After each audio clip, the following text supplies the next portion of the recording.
For members only, Golf Smarter number 346, published on August 14, 2012. Welcome to Golf Smarter Mulligans, your second chance to gain insight and advice from the best instructors featured on the Golf Smarter podcast. Great golf instruction never gets old.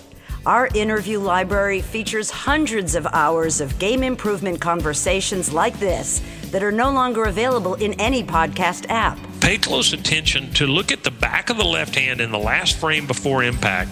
And the back of the left hand is facing straight to the camera, and the club is pointed straight backwards, maybe even a little upward. And then a frame or two later, the hand has only moved laterally toward the target about 15 inches, but now the underside of the left wrist is facing toward the camera. So there's been a full 180-degree rotation of that left hand through impact, the release we call it. And when that hand releases that way, look at what happened. The hand moved laterally from 6 or 8 inches behind the ball to 6 or 8 inches in front of the ball. But the club head moved from 3.5 feet behind the ball to 3.5 feet ahead of the ball. So there's a tremendous magnification of power in that rotational move of the hand through impact. That's why tour players can hit it so far and look like they're not swinging hard at all, because the only thing moving fast is that rotational move of the hand. And that's where they're getting this tremendous magnification of power. It's the proper release. And you can go learn that by hitting pitch shots and rotating and releasing that, because you're doing it in slow motion. And once you get the feel of that, it's the biggest epiphany eye-opener you will ever have in golf. If you learn how to properly rotate your left arm through impact so that you get that magnification of power. I personally think that was Hogan's secret. The Secret of Scoring with Terry Koehler of our new Short Game Academy. This is Golf Smarter, sharing tips and insights from golfers and golf professionals to help lower your score. It's worked for your host, Fred Green. Welcome back to Golf Smarter for members only, Terry. Thank you, Fred. I'm glad to be back and continue to talk about the short game. Well, put on your slippers, buddy, because it seems like you and I are going to be spending a lot of time in this room together. I'm ready. I'm very excited about the questions that are coming in from the audience, and you answering them on every Golf Smarter episode. And again, I just want to remind people that if you submit a question to Terry, he is going to answer it, or one of his staff will answer it. But I want to pick up from where we left off on the last episode. And that you were talking about technique in short game and bringing up the names of different tour players. I want to just let you riff on that. I want to pick it up from there. Okay. Well, we were talking about the LPGA, and I had mentioned the Avion Masters and watching these ladies come in, and they were throwing darts at the flags. They were hitting it all over the hole. They were making putts from everywhere. And, the LPGA player is not as strong as even the average amateur, much less the male tour counterpart.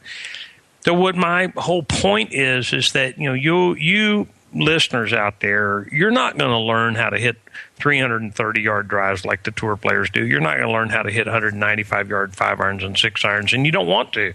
That's not the game you play. You're not teeing it up on these 75, 7600-yard golf courses that these guys are playing.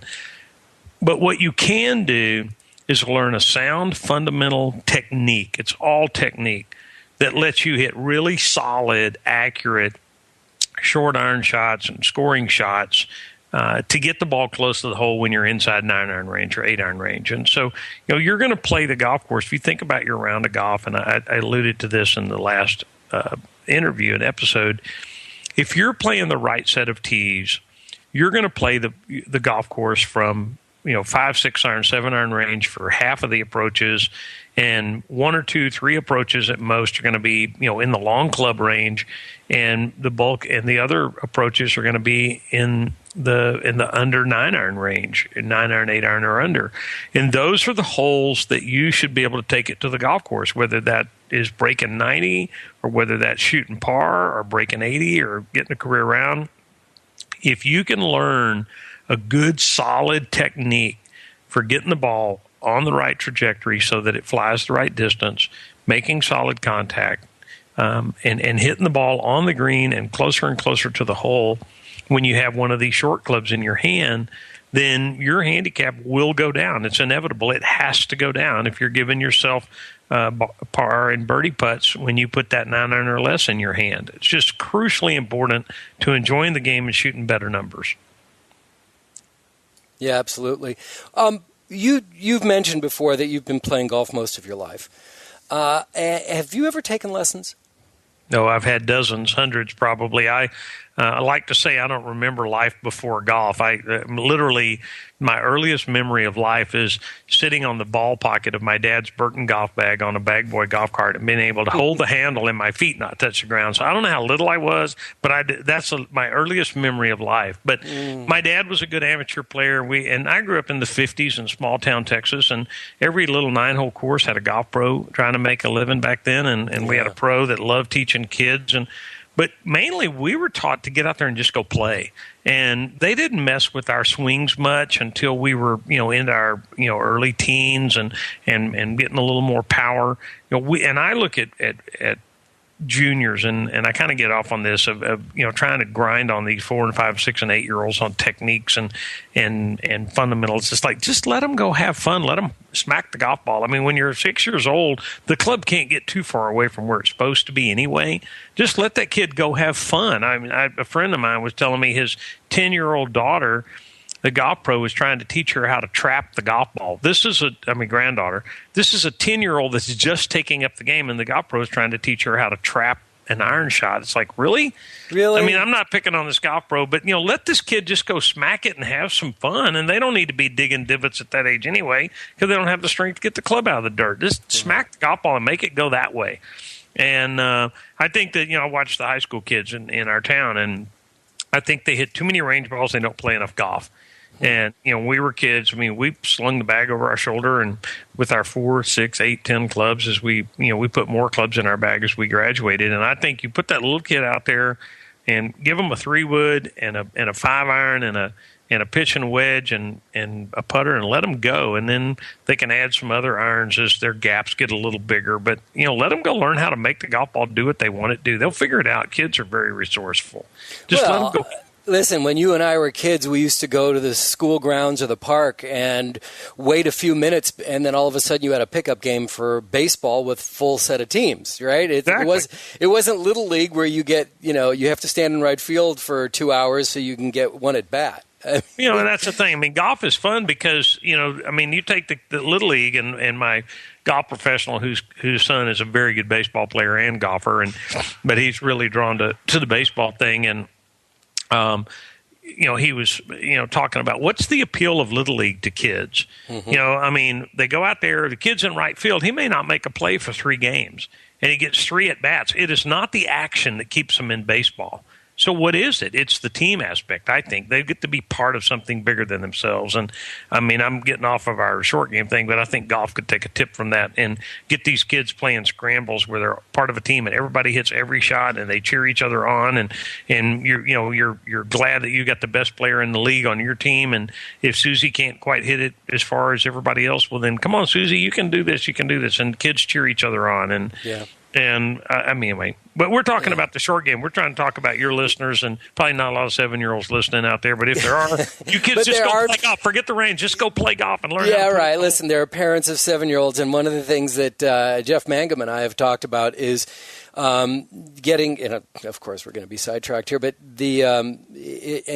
getting kids started in golf. Just take them to the putting green. It's free, and if you can get them to put it in the hole and fall in love with putting it in the hole, the rest of the game will fall into place. But get that hard part out of the way, and kids can get putting so much better than trying to hit the ball off a tee or off the grass. Get it in the air.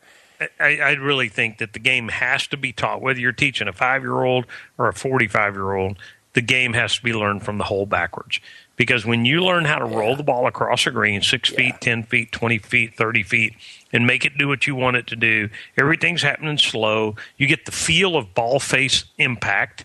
You get the feel of how the ball propels off of the club head, and you can move from there to chipping and there to pitching. And I really believe if you're going to try to teach somebody to play golf and you're trying to teach them a full swing before you've taught them how to chip, you are spinning your wheels. You cannot learn this game from the tee forward. You've got to learn this game from the hole backward. Oh, So important. This is where the fundamentals of short game, and we're going to talk about the fundamentals today if we ever get around to it. But the fundamentals are that take driver's ed. You don't teach a kid to drive by pulling out onto the freeway and say, let's go, man, romp that thing up to 70 and let's get after it. You teach him to drive in a Walmart parking lot. You teach him to how that car handles, how it feels in a turn, how it feels in a braking, how it feels in an acceleration. And that's really the way we need to teach golf. We need to teach you how this feels when you're hitting a little shot that's going to fly 10 yards or that's going to roll 10 feet to start with. And then we're going to teach you how it feels to fly that ball 10 yards. And then we're going to teach you how it feels to fly that ball 50 yards. And then we're going to teach you how it feels to make a full swing. But if you don't know how to make a golf swing from, hands going back waist high to hands going through waist high, that's exactly what's happening in a full swing. Well, if you can't get it right from waist high to waist high, you've got no chance of getting it right from behind your head to behind your head. Yeah, right. And so the beauty of the short game is if you work on your short irons and you work on your wedge play and your scoring club play and your pitches and your chips, the release through impact is exactly like is happening with the driver, but it's happening slower. It's happening that you can learn that. You can feel that because you're moving your hands and your club head through the ball at 15 miles an hour, 20 miles an hour instead of 80 or 90 or 100. It's just like in a car. When you get out on a freeway, things are happening fast. And that car can get away from you in a hurry. Well, the same thing with the driver. That driver can get away from you in a hurry. Little errors at 100 miles an hour become very big errors, but a little error at 15 miles an hour doesn't put anybody in the morgue. Yeah. And from the golf is the same way. If you will learn how the club releases through impact, how your body core and the club engage together, how your weight shifts, if you will learn that on these little short shots where it's all happening in slow motion, you can learn it, you can process it, you can act and react, and then you can work to get your speed up.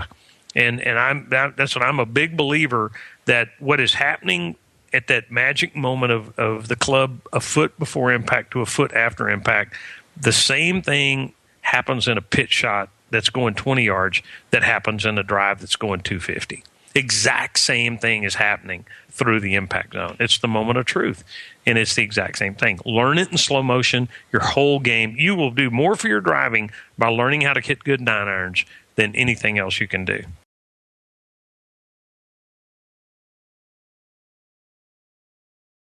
So the challenge would be, and we're going to issue this challenge right now, is the next half dozen times you go to the driving range, leave your driver, your hybrids, and your fairway woods in the car, and just take mostly your scoring clubs. Just work on those, and you are going to see a greater impact on your scoring than if you just walked out to the driving range and pulled out your driver immediately.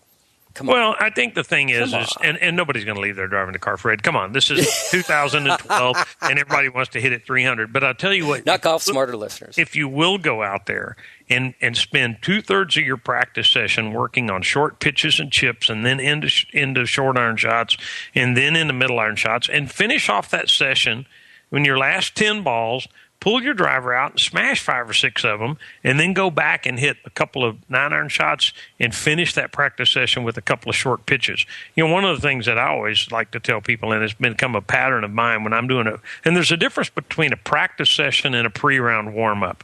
When you're going into a pre-round warm-up, you're getting the feel of the ball off the club, you're getting the feel of your tempo, you're getting the feel of what the ball's doing today. You're just getting ready for the first tee. You're not trying to learn anything out there. You're just seeing who came with you today, which swing came along today, and how are you going to hit it. But what I always encourage people to do is, work in your pre-round warm-up, hit a few half wedges, hit a few, 3/4 wedges, hit some short irons, hit a few 7-irons, hit a few 5-irons, hit a couple of hybrids, a couple of fairway woods, beat 3 or 4 or 5 drivers till you get a couple that's like, man, that's where I really want it to be.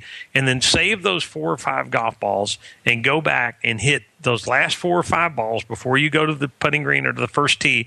Hit 4 or 5 different little pitch shots and chip shots, because in the first or second hole, you're going to have a pitch or chip shot. And you don't want it to be, boy, I don't remember the last time I hit one of these. That's the whole idea of a pre-round warm-up is is re-experience all the different kind of shots you might have to hit that day, at least the basics. Middle irons, short irons, hybrids, fairway woods drivers, and some chips and pitches. Get the feel of those so they're refreshed in your memory bank. You've hit a million of them, how, but refresh that before you go to the tee so you don't get to that first chip shot of the day and go, oh, wow, I don't remember the last time I hit one of these. Yeah, right. I just hit a couple of these really solid on the practice green 20 minutes ago, or the practice range. So, all of a sudden, you have more confidence in it. Exactly. It's like, I know what confidence. You know how to do it, but you forget. I mean, it's like bunker play. You have trouble with bunkers. You go into practice bunker, maybe get the pro or friend to take you out. You work on it. You get to where you're really hitting good bunker shots, and then, it's 3 weeks before you get in the bunker, and you go, oh, man, I'm scared of bunkers. Well, the last time you were in one, you were hitting it good. And, I think that's also a good thing is if you have very little time to warm up, go hit a few bunker shots because good slow tempo really works in the bunkers, and it will infect into the rest of your game. And I'll tell you, nobody swings a golf club too slow. Yeah, that's true. That's true. One of the things that I love to practice, especially pre-round, is let me take a swing or two, and not much, just a swing or two, pretending I'm under a tree.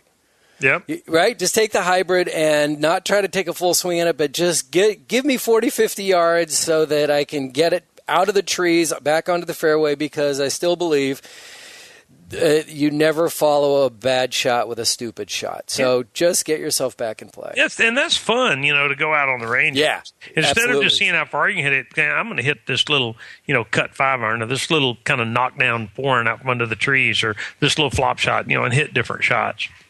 So anyway, we were going to talk about the fundamentals. To me, there's the thing that anybody can learn is some basic core fundamentals of what makes for a good short iron technique. And I'm going to let you go. Okay. So let's talk about the fundamentals and what makes a good short iron technique. So I have a 99%, 95% finished manuscript called The Secrets of Scoring.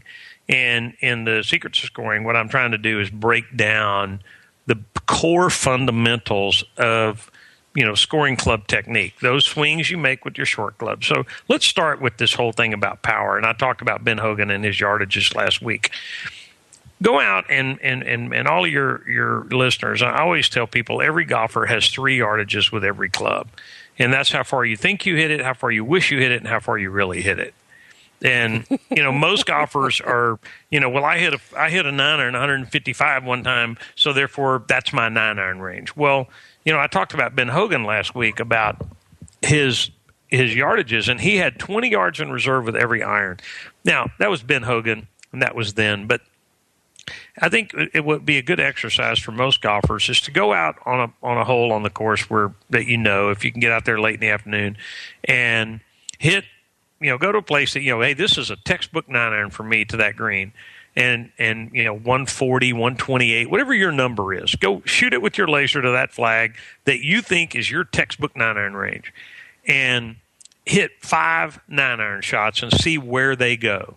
See if they're all around that flag or if they're all over the lot, and then take 5 more balls and hit that 9-iron to the front of the green, 10 to 12 yards short of that flag, and just throttle back to hit those next 5 balls to the front of the green, right on line with the flag, but the front of the green. And you will probably find that those 5 are grouped better than the first 5 you hit. And you will probably find that first 5 you hit, that let's say your 9-iron range is 135, and that's what you think it is, you will probably find that the first 5 you hit are pretty widely scattered, and 4 of the 5 of them are not pin high. They're not that far. Right. And it's be realistic, guys. And like I said last week, it doesn't matter how far you hit a 9-iron, but can you hit one that far every time? And if you're a 9-iron, a guy that hits a 9-iron 127 and knows how to hit it 127 will smoke you when your 9-iron goes anywhere from 135 to 145. He will kill you when short range because he knows 127 is my number, and that's a 9-iron. Nobody would give me extra bonus points if I did that with a pitch and wedge. Nobody's going to take away points if I did that with an 8-iron. The fact is, I'm here in the middle of the fairway. It's 127 to the flag, and all that matters is, do I know how to hit a shot 127 yards every time with reliability? That is the only question. Not what I do it with, but can I do that? I'm 165 from the flag. I'm 112 from the flag. I'm 109. Whatever the number is, the only thing that mounts is, do you have a club and a swing that you can put together that will make the ball go that far reliably and consistently? And that's how golf is played. I mean, Luke Donald is like 185th in driving distance, and he's, just right back and forth, number one in the world. Okay, he doesn't hit it as far as those guys, but when he's 152, he knows how to hit it 152, and he's not going to hit it 165 this time and 141 the next time. He doesn't do that. So the way you do that is you simplify and you take away moving parts. And, everybody got enamored with Sergio Garcia and this big lag that he had and whatever. But to me, if your listeners, and I mean, he's endorsed by another company, but go on YouTube and watch video after video after video of Steve Stricker. He's got the most simple swing move. It looks like there's one moving part, and that's his body core. He's not hinging his hands. He's not flopping the club around. He is back and through with his body core. And as you watch these videos of Steve Stricker, watch his relationship between his hands and the front of his sternum. And his club rotates back, and his whole body rotates back in one piece. And when his sternum is facing away from the target, his hands are out in front of him. And when he comes through, his hands are in front of him. And when he rotates through impact and the sternum is facing the target, his hands are out in front of him. And the relationship between his hands and his sternum does not change dramatically. It's a very simple one-piece move. And I will tell you why this is so important. The closer we get, if you think about your posture and your stance in the golf swing, your feet are planted on the ground. So they can't move. They can't move closer and further from the ball. They can't move up and down. They're planted on the ground. So they are the most stable thing in your golf swing. But you can stand in one spot, and you can make your hands go in a 6-foot circle. You can put your hands anywhere you want to put them, right? You following me here? I'm with you. Okay, so then you move up to your hips. Your hips can rotate back and through, but they can't move very far off of that stable base that you have with your feet, or you will lose your balance. If you go up from your hips to your, and I would ask every one of you guys, get out of your chairs and stand up and get in just kind of basic golf posture, bent over a little at the hips, your knees flexed, and put your finger right on your sternum, right on your button on your shirt, and push backwards and then push against your finger forward. You cannot move the center of your body more than a half an inch before you can feel yourself out of balance. Yep. So what if you could connect your hands with your sternum consistently? Then you could not move impact more than a half an inch. You couldn't hit one in the hosel. You couldn't hit one out on the toe. You couldn't hit one high or low on the club head because your sternum cannot move more than a half an inch without you falling out of balance. So if you think about controlling your golf swing from that body core, and you learn to just rotate your body core. And one drill I love is to stand up and get in golf posture and just cross your arms over your chest and put a hand in the front of each shoulder and just rotate to where your sternum faces backward and rotate to where your sternum faces forward and your weight's over your left foot. And you will find you can do that over and over and over without losing your balance. It's a great drill to learn how to rotate your body core. That's a fundamental. If you control the golf swing with your body core, it can't get very far out of whack.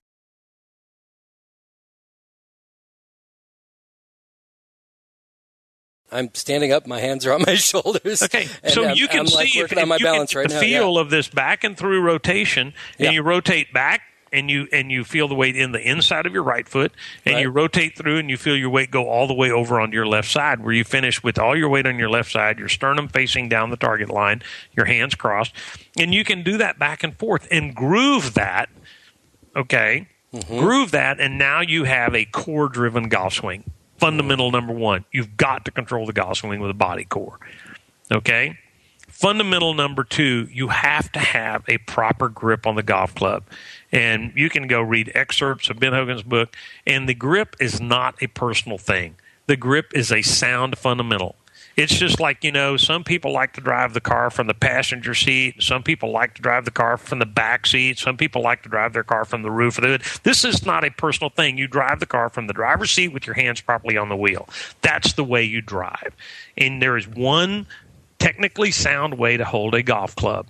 Now, you can choose the interlock grip or the overlap grip or the full finger grip, not baseball, but the club runs under the pad of the left heel, the heel of the left hand, and way into the fingers, under the pad at the base of the fingers. 99% of golfers have the club way too much up in the palm of their hands. Right, the grip, they're just death grip, huh? Get it in your, well, they're just holding on to it like a ham sandwich, as a guy once said. Hold the club in your fingertips, and you cannot hold a golf club too lightly. Your body will not let you hold it so light that it flies out of your hand. And the other fundamental of the grip is the golf swing is a pull motion. For right-handed players, this is a left-sided action. And here was an analogy that I'll tell you. In the golf swing, you have a hinging point at your shoulder. You have a hinging point at your wrist. You should not have a hinging point at your elbow. But you have hinging points in this connection between your body and the club head, correct? Yep. So let's call it a rope, okay, or a chain. It's a chain with 3 links. The club is a link, your arms are a link, the body's a link, okay? Mm-hmm. If you are trying to hit the club with your right hand, you are pushing a chain. Okay, go push a chain, see how far you can push a chain. You got to pull a chain to make a chain move, right? Right. Like pushing a rope. Go out in your yard and get you a 10-foot piece of rope and see how far you can push it. You can't push a rope. You got to pull a rope. And this hinging connection between the club head and your body is a flexible connection. It has to be pulled. And what happens when you pull a rope or a chain? You look behind you and it's dead straight. Right. And if you turn, it makes a turn and it's dead straight again. And that's what happens in a golf swing. If you learn how to pull the club through with the muscles of your lead side, your left side for a right-handed player, that club has got to go, and you have a nice relaxed grip on it where it can hinge naturally. That club has got to go, and like that rope, it's got to go pretty much in the same place every time. But if you're trying to hit it with your right hand, if you're trying to dominate the club head with your right hand, which is the natural thing to do, we're all right-handed. We got this little striking implement 3 feet from our hand. We got this little golf ball. We got to make that golf ball move with that striking surface. Guys, that's why people can't break 100 or 90, because you can't do that. And if you want an illustration of that, this is another little illustration. Take your golf club and tape a Sharpie to the end of your golf club. Now take another Sharpie and go over to a wall or a flip chart and sign your name with a Sharpie. And then step away and pick up that golf club with the Sharpie taped to the end and try to sign your name from that 30 inches away that your hand now is from that Sharpie. That 30 inches is an error magnifier, and you will sign your name that looked like you did when you were 7, because that's an error magnifier. Huh. I mean, it's a great illustration of you cannot get the club face on the ball with your right hand. It is physically impossible to do that with any consistency. And those that try the hardest shoot 90s and 100s. Those that are willing to learn how to pull the golf club through impact. I mean, don't get me wrong, guys. It's still a difficult game. But it's difficult enough if you're trying to learn how to do it right. It's just really impossible if you're trying to learn how to do it wrong. I mean, how many people are out there listening, and how many people do you know that have played golf their whole life, 1 and 2 days a week? They practice like crazy, and they're still shooting in the 90s. Oh, my gosh. Okay, it's the masses. Mind. It's the masses. Why do you think that is? It's not because you don't put in the time. Right. It's because you're doing it wrong. You cannot push this rope. You cannot push this chain through impact. You've got to pull it through impact. Second fundamental, it's a left-side dominated game. Third fundamental, you can't hold the club too lightly. Okay, and another thing that I think has golfers so screwed up, and that is this pounding and pounding and pounding that we've had. You got to accelerate through the ball. You got to accelerate through the ball. You decelerated. Well, most people didn't really decelerate. You just really don't. If you clocked the club head speed at the beginning of the backswing, it would be pretty physically impossible to have more club head speed at the start of the backswing than at impact. What you did is you changed your rate of acceleration. You jumped at it too hard from the backswing. If you have a car moving 4 miles an hour and you give it a little gas and it speeds up to 5, it's still accelerating, correct? It doesn't have to go from 4 to 40 to be acceleration. Right. 4 to 5 is acceleration.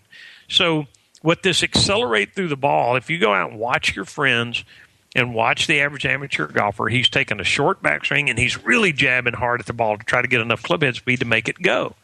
Well, there's not enough swing there to have a nice leisurely acceleration. And so therefore you get these short jabby strokes.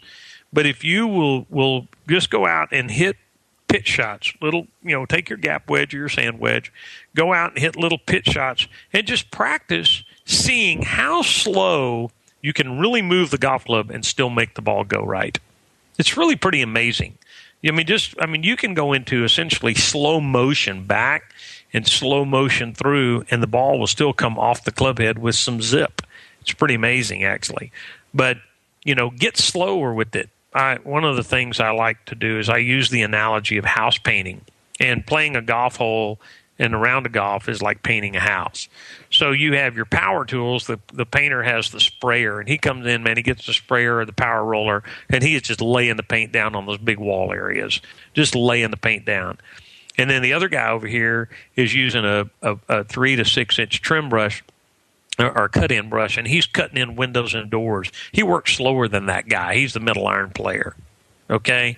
And then the guy that comes in at the end is the trim guy, and he works with a little 1.5, 2 inch trim brush, little angle trim brush, and he works meticulously slow. And you know what? His work determines whether or not that paint job looks worth a damn or not. It doesn't really matter how good a job the spray guy did or even the cut-in guy, because the trim guy can ruin a round of golf. I mean, a house painting job. Okay? So you go hit a decent drive down there. Okay, it got a little bit in the rough, but it really isn't any trouble. And you got a 6-iron to the green. You hit a 6-iron. You pulled it a little bit, but it's off the left side of the green. It's on the safe side. And then you chunk a chip, skull a chip, and 3 putts, and you got a 7. And you go, how the hell did I do that? Because your trim brushes, you were working too fast and not meticulous enough. Your trim brushes are your scoring clubs, and they determine what your round of golf looks like when you're through. Absolutely fascinating. Now, thank you, Mr. Furyk, for giving us a prime example of that on Sunday. Jim Furyk chopped up the last hole with his trim brushes.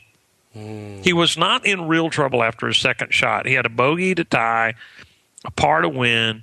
I mean, you would, and again, I'm not knocking Jim Furyk. I mean, these are pressure-packed situations. All your self-doubts and your demons and all those things, are right in front of you now. But, he tried to get cute or whatever, and he should have said, anywhere on the green, I'm going to two-putt for a bogey. I'm going to be in a playoff at worst. I am not going to get cute with this. I am not going to lose golf tournament by trying to get cute. But he did.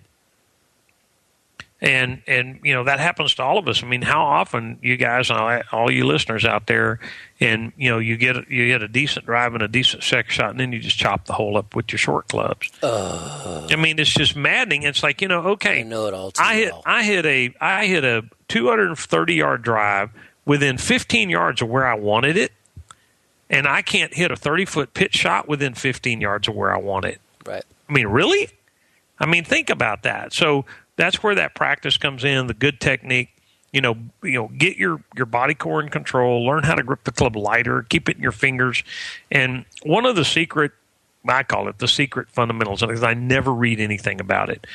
When you look at the golf magazines and when you watch golf on TV, when they have a camera angle where you're looking straight at the guy from his target or straight at the target from behind the guy and he's hitting a short club, look at his hand position. Look how close his hands are. His arms are hanging straight, and hers hanging straight from the shoulders down right off of the thighs. They look almost crowded over the ball. But when they rotate back and through, those hands go exactly back through that same position, and the club head goes back through the same position. They make good, crisp contact, and the ball goes where it's supposed to go. There's not a straight line between the left arm and the club head in the golf swing. There's an angle formed there. Because the way you're holding the golf club under the heel pad of your left hand, you can't get the shaft and your arm in a straight line when you're looking from behind. And there's a rotation. The hands are not unhinging through impact. They're rotating. If you're looking at swing sequence photos and you're looking straight on, pay close attention to look at the back of the left hand in the last frame before impact. And the back of the left hand is facing straight to the camera, and the club is pointed straight backwards, maybe even a little upward. Okay, and then a frame or two later, the hand is only moved laterally toward the target about 15 inches, but now the underside of the left wrist is facing toward the camera. So there's been a full 180-degree rotation of that left hand through impact, the release we call it. And when that hand releases that way, look at what happened. The hand moved laterally from 6 or 8 inches behind the ball to 6 or 8 inches in front of the ball. But the club head moved, let's say a 36-inch golf club, or let's take a 40-inch club. The club has moved from 3.5 feet behind the ball to 3.5 feet ahead of the ball. So there's a tremendous magnification of power in that rotational move of the hand through impact. That's why tour players can hit it so far and look like they're not swinging hard at all, because the only thing moving fast is that rotational move of the hand. And that's where they're getting this tremendous magnification of power. It's the proper release. And you can go learn that by hitting pitch shots and rotating and releasing that, because you're doing it in slow motion. And once you get the feel of that, it's the biggest epiphany eye-opener you will ever have in golf. If you learn how to properly rotate your left side, your left arm, through impact so that you get that magnification of power. I personally think that was Hogan's secret.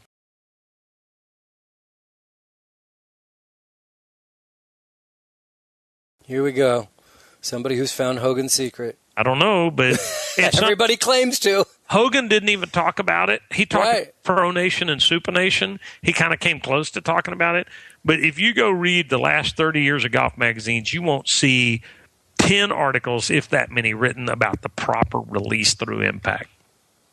People still think you cock the wrists and uncock the wrists, and that's really not what you do in golf swing. That is not. I mean, it's happening a little bit, but that's not the move you're trying to get. That's just a resulting move caused by centrifugal force.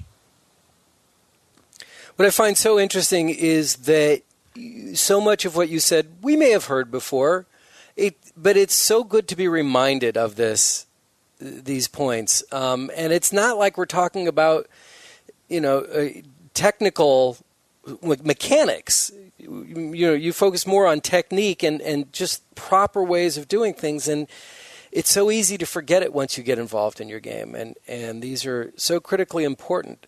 So thank you for that. And I find it absolutely fascinating that you are not, as far as I know, you're not a PGA certified instructor, yet you are a passionate golf professional who manufactures scoring clubs. Well, and that's the thing. I had I write a blog, and I write twice a week and a half for 5 years. I think I'm up to well over 1,000 articles now. I think. Please promote it. TheWedgeGuy.com. It's TheWedgeGuy.com, and you find it on the Score Golf website. But I write twice a week, and people ask me about things, or I write things just, I observe on the tour event, or observe watching golfers play, or just things that strike me, and I'm kind of all over a lot, but I'm mainly focused. But I had somebody ask me, say, well, you talk about, the short game all the time because you sell wedges, and actually we don't sell wedges, we sell scoring clubs. But my answer to him was, no, I built scoring clubs because I talk about the short game all the time.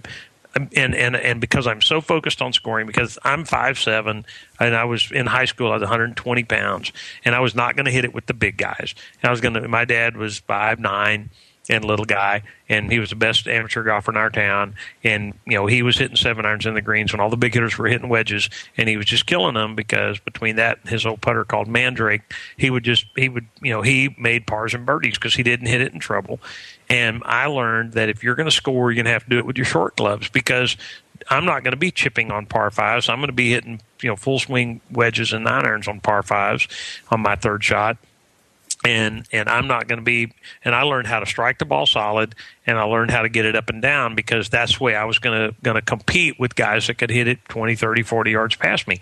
I still play with guys that can hit it, because most of the guys I play with are, young guys from their 30s to 40s, and they're big guys. And, we get out there, and I'm respectfully long for my size, but I'm not a long hitter like some of these guys. Well, if I've got a guy and I'm playing a par 5, and this guy's going to be hitting 4-iron to that green on his second shot, and I know I'm going to be hitting 6-iron to lay up to wedge range, then I better be really good with that scoring club. I better be really good from 82 yards and 78 yards and 105 yards, and I am. And it's about technique, and it's about learned skills. And you do not. I think one of the things that's great is just to be always have a ball up on the green when that long hitter gets to his shot.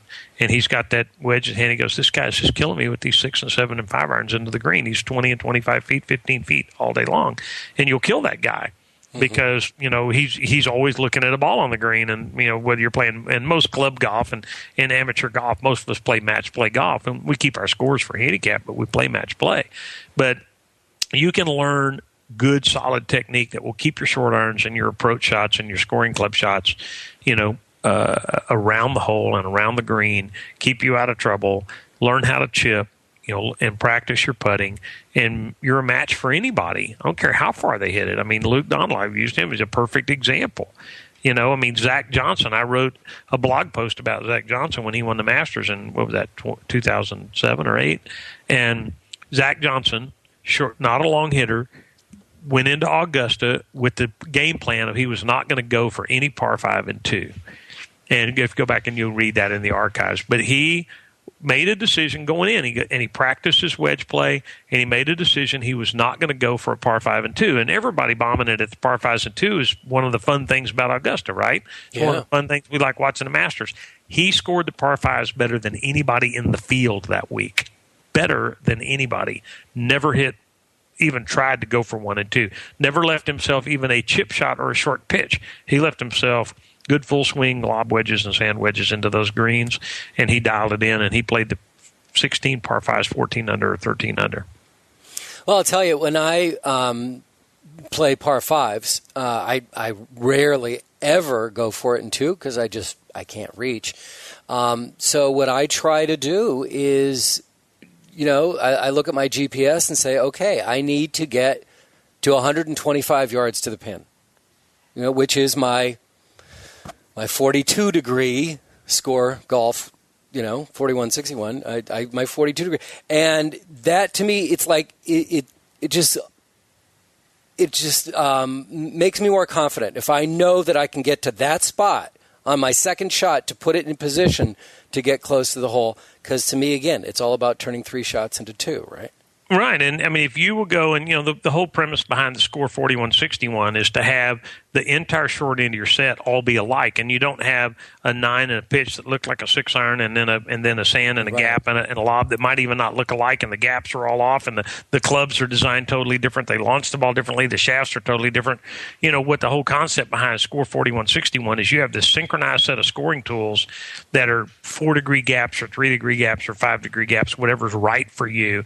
But that inside, that first scoring club, in your case, it's your 42. With me, I believe it or not, I actually have some that are a little tweaked, and I have a 41 that I reground the bottom, and I tweaked it down to 39. So I carry 6 scoring clubs at 39, 43, 47, 51, 55, and 58. And I know that inside that 41-degree golf club, that 41, which is really 39, that's my 138 club. Mm-hmm. And at a normal full swing, it's 138. And that I know from 138 all the way down to 70 that I can take a metered full swing with my hands in a certain position on the grip. And I feel like, and I'm an amateur player, guys. I'm a 2-3 handicapper and at best, and because I don't get to play as much, and I'm older than I used to be. But I know, at least I feel like I know, inside 138, I can, and even further out, even all out in the 6-iron range, my game is all about, I know how to hit it that far, however far that is. And if I lay up and this is 103, I've got a 105 shot. That's only 6 feet behind the hole. That'll work. If I hit it to 97, I got a 95 shot. That's only 6 feet short of the hole, and that'll work. And I know in my head, in my heart, I believe that I can dial it in to 2 to 3 yard increments, anywhere from 70 all the way out to 150, 155. And then I'll let the increments get bigger because, as I mentioned last week, 30 feet long or short with that 5-iron is a great shot. Sure, I love to, swing those 5-irons from 170, 172 and knock them in 2 feet, and I do it occasionally, but I'm not expecting that. 30 feet long or short from 175, I'll take it all day long, and so would every tour player.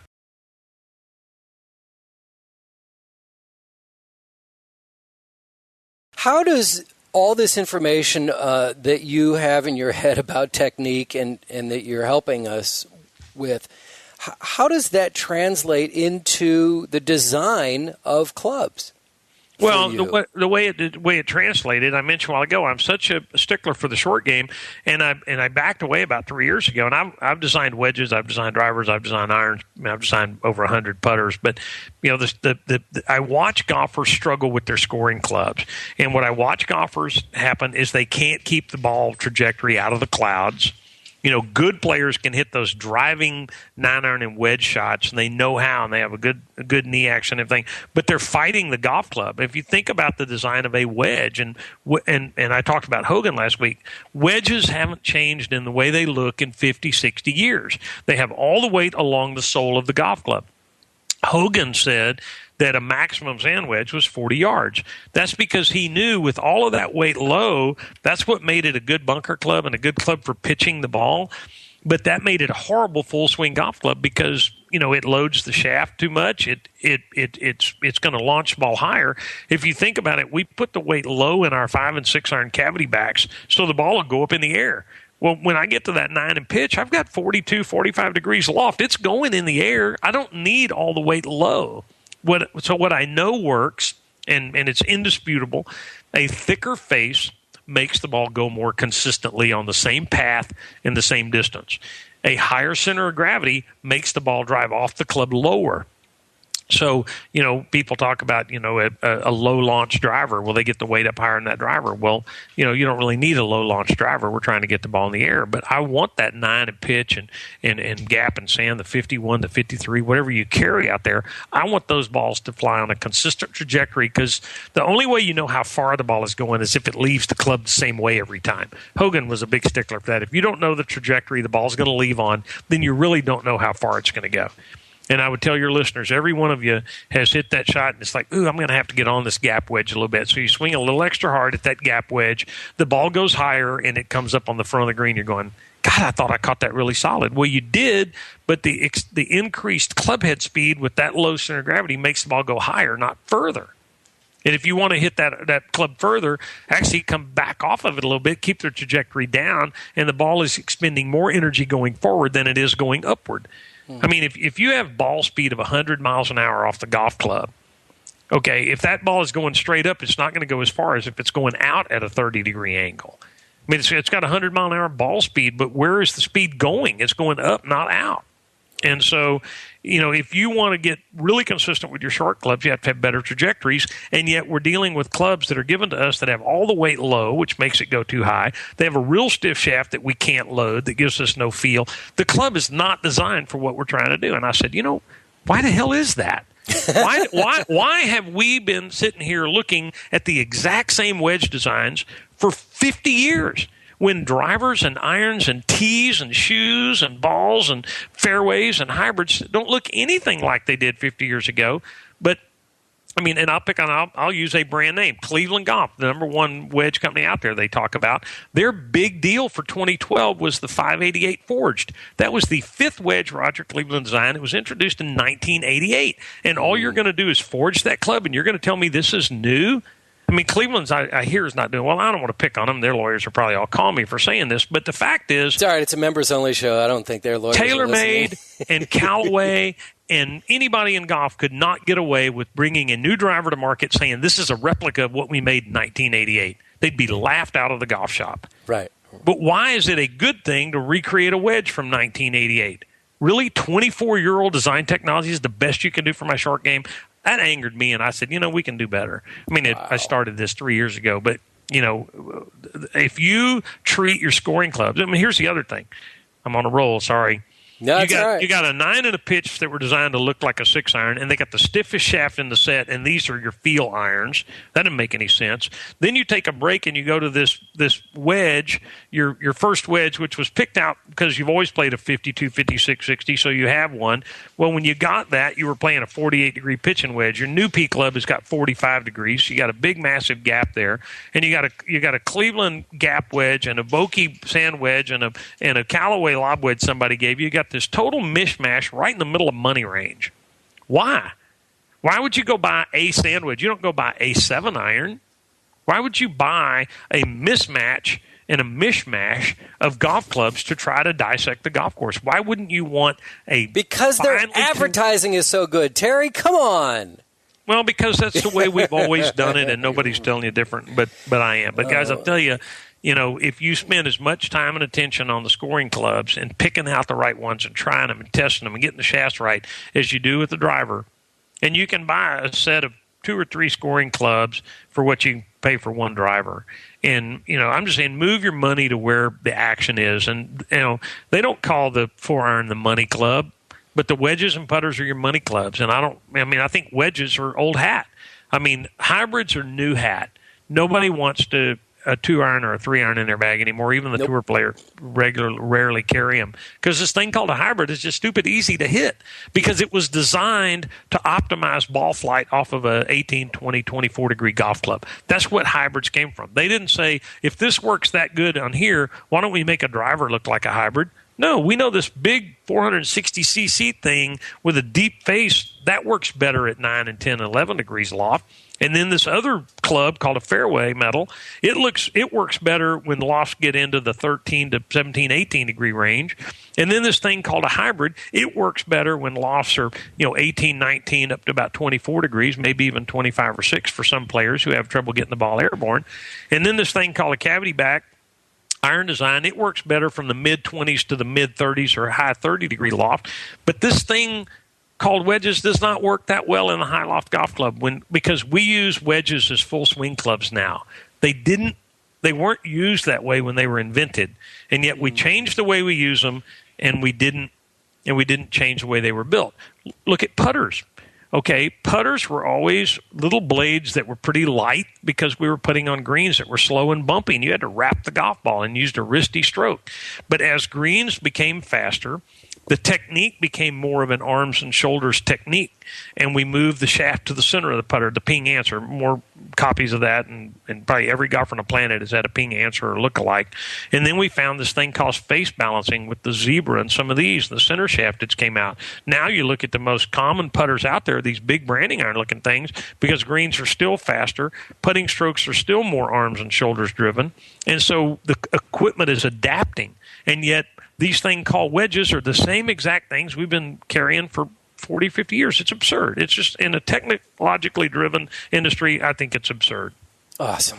I'm sorry, I'm getting a little on my soapbox. Well, listen, and we're gonna start wrapping this up, but I do want to give you your fair shake on answering this question, and because you kind of brought it up, but with your clubs, how do we know which one is right for us, and do we get to try that? I mean, what's the deal with you guys? Okay, so we're offering a very interesting thing. We make 21 golf clubs from 41 to 61 degrees, make every single loft. And the reason we did that is because all your listeners out there some of them have 9-iron and P clubs with 40 and 45 degrees, or 40 and 44, or 39 and 43, or 43 and 47. So there are no standards in our industry, so that club with a P on the bottom can be anything. We created a process called ScoreFit. It's a little exercise you go through on our website. You load your irons in the database, and it comes out with your prescription of lofts of what's going to give you consistent distance gapping based on the irons you play. Mm-hmm. And my contention is if you're 5 through 8 iron are probably fine.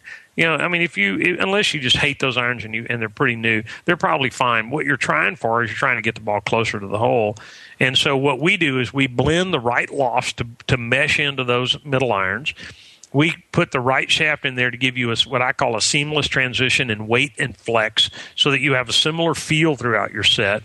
But our shafts are designed specifically for the scoring end of the set. You can go through our ScoreFit process. It's a lot of fun. You can call and talk to us. We have some great short game specialists that can counsel you right through what ought to happen, how you ought to be carrying it. And we're not trying to sell more clubs than you need. I mean, if you've got a short hitter, he can probably get away with 5-degree gaps.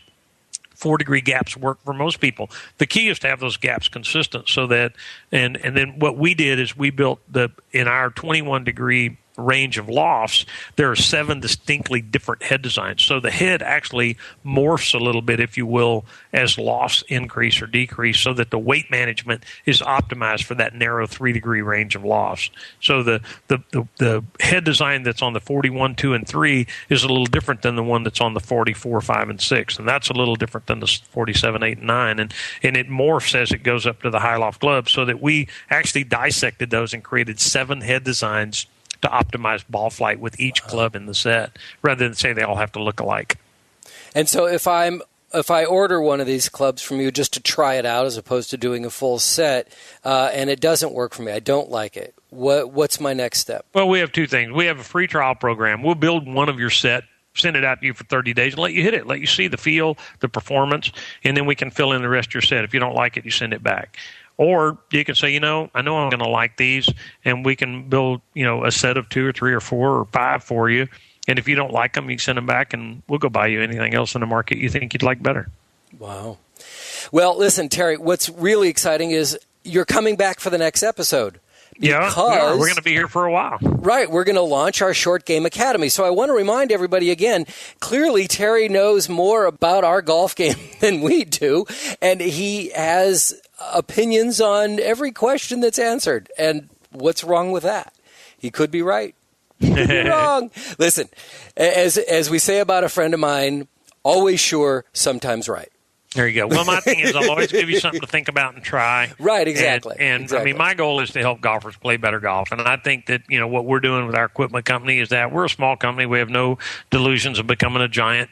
We can build sets of clubs for, a few thousand golfers a year, and that's the way we do it. Our whole procedure is modeled off of the old tour room at Hogan when I was there, and we build clubs one set at a time. We do not have stock golf clubs. Every order we do is a custom order. Wow. Even if you want standard length, standard lie, standard loft, standard grip, you're going to still get it built custom right next to the guy that wanted, a half-inch long, 2 degrees flat, and 2 wraps under the grip. They're all built custom. That's the way I think golf clubs ought to be built. We take great pride in what we do. We have some great craftsmen in there building them. And I like the product. So it's just it's a passion. It's a love of mine. We have no delusions of slaying any giants, but what we do have great dreams of helping people build better golf games, and we get emails and phone calls every day that we're doing that. And that's the gratifying thing. Terry, we'll talk to you on the next episode. Thanks again this is awesome. I've got 3 pages of notes. It's amazing. And because there's things friends I have to go, you know what? You have to listen to this episode because he's talking to you specifically. It's really interesting. Okay. So much of that is so valuable, but you're not giving lessons, but you're reminding us of things that we constantly forget. Right. So thanks, bud. Well, thank you. I look forward to the next episode and starting to answer reader questions or listener questions, and hopefully we can help improve some short games out there.